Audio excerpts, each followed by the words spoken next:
Hi, Broken Arrow. I'm Mayor Craig Thurmond. And I'm City Manager Michael Spurgeon. Thanks for joining us for the latest edition of City Council Highlights. Here's what happened at the February 4th City Council meeting.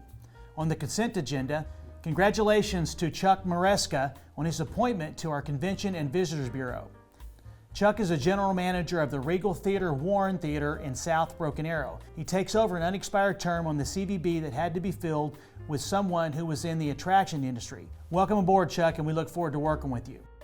In presentations, each year the Oklahoma Municipal League, or OML, recognizes employees and officials of cities and towns who have completed a minimum of 25 years of municipal government service.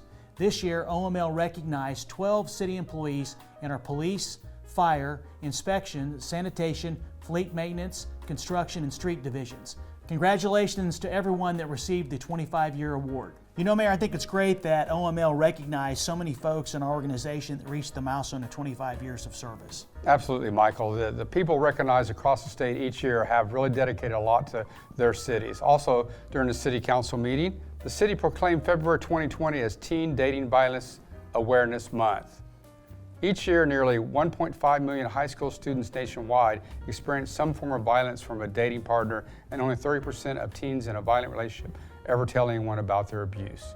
Teens who experience this type of violence are more likely to use drugs and alcohol and are at greater risk of suicide, and are more likely to carry patterns of abuse in future relationships. It's for reasons like these that the council made this proclamation and urged citizens of Broken Arrow to work towards ending teen dating violence.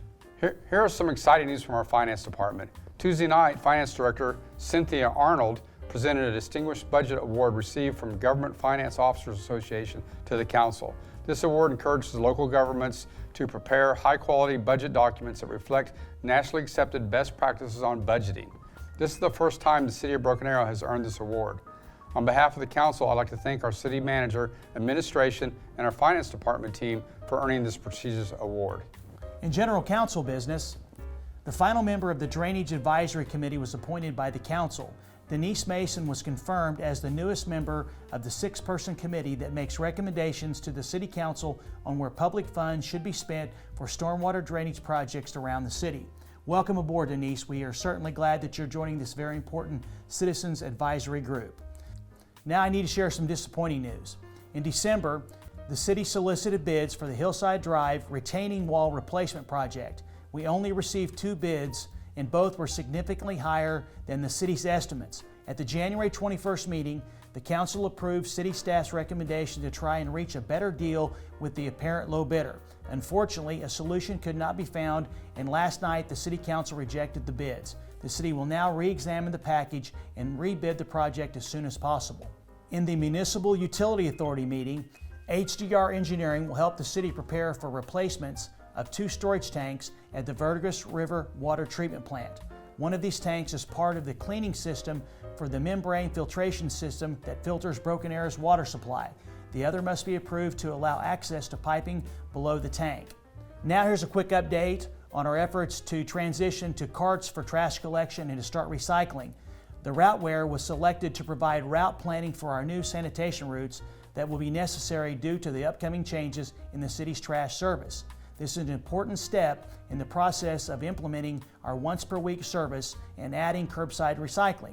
Routeware also currently provides routing software in our sanitation trucks, meaning data collection and implementation of the new routes will be efficient. The Red Cross will host a community blood drive from noon to 6 p.m. on Monday, February 10th at Needhouse Park Community Center. You can reserve a donation time online at redcrossblood.org.